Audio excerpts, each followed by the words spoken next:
মারা গেছেন অভিনেত্রী গুলশান আরা আহমেদ। মঙ্গলবার তারই মৃত্যুর খবর নিশ্চিত করেছেন অভিনেত্রীর ছেলে। মৃত্যুর খবর ছড়িয়ে গেলে ছবি অঙ্গনে পড়ে যায় শোকের ছায়া। সামাজিক যোগাযোগ মাধ্যমে আসতে থাকে একের পর এক বার্তা। কে কি লিখলেন তাকে নিয়ে চলুন জেনে আসি। জনপ্রিয় অভিনেত্রী গুলশান আরা আহমেদ আর নেই। মঙ্গলবার বাংলাদেশ সময় সকাল 6:40 যুক্তরাষ্ট্রের একটি হাসপাতালে শেষ নিঃশ্বাস ত্যাগ করেন তিনি। মৃত্যুকালে তার বয়স হয়েছিল 57 বছর।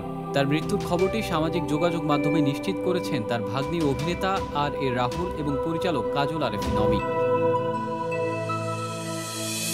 জানা গেছে, যুক্তরাষ্ট্রের ছেলে মেয়ের কাছে বেড়াতে গিয়ে হঠাৎ হৃদরোগে আক্রান্ত হন গুলশান আরা। দ্রুত তাকে হাসপাতালে নেওয়া হয় এবং লাইফ সাপোর্টে রাখা হয়, কিন্তু শেষ রক্ষা হয়নি। তার মরদেহ দেশে আনার প্রক্রিয়া চলছে এবং পারিবারিক সূত্রে জানা গেছে তাকে ব্রাহ্মণবাড়িয়ায় তার মায়ের কবরের পাশে দাফন করা হবে। 2002 সালে বাংলাদেশ টেলিভিশনে তালিকাভুক্ত শিল্পী হিসেবে গুলশান আরা আহমেদের অভিনয় জীবন শুরু হয়। টিভি নাটকের মাধ্যমে যাত্রা শুরু করলেও তার স্বপ্ন ছিল রূপালী পর্দায় নিজেকে প্রতিষ্ঠা করা। সেই লক্ষ্যেই তিনি অভিনয় করেন প্রয়াত পরিচালক এনায়েত করিম পরিচালিত কদম আলী মাস্তান চলচ্চিত্রে। এরপর হৃদয়ের কথা, ডাক্তারবাড়ি, ভালোবাসা আজকাল, লাল শাড়ি সহ বেশ কিছু চলচ্চিত্রে কাজ করেছেন। তবে গুলশান আরা সবচেয়ে বেশি জনপ্রিয়তা পান কাজল আরেফিন অমি পরিচালিত জনপ্রিয় নাটক ব্যাচেলর পয়েন্টে অভিনয়ের মাধ্যমে। নাটকটিতে তিনি কাবিলার মা এবং নোয়াখালীর চেয়ারম্যান পলি চরিত্রে অভিনয় করেন।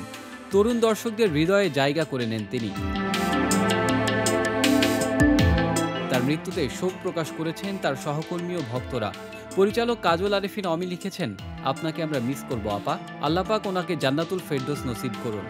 অভিনেত্রী তাহমিন সুলতানা মৌ লেখেন, একজন ভালো অভিনেত্রী এবং ভালো মানুষ ছিলেন তিনি, তার আত্মার মাগফিরাত কামনা করি। নির্মাতা এম রহিম লিখেছেন, আপনার সর্বশেষ মুক্তিপ্রাপ্ত ছবি জঙ্গলি, আপনি আজীবন আমাদের পরিবারের একজন হয়ে থাকবেন। গুলশান আরা আহমেদের হঠাৎ চলে যাওয়া বিনোদন জগতের জন্য এক অপূরণীয় ক্ষতি।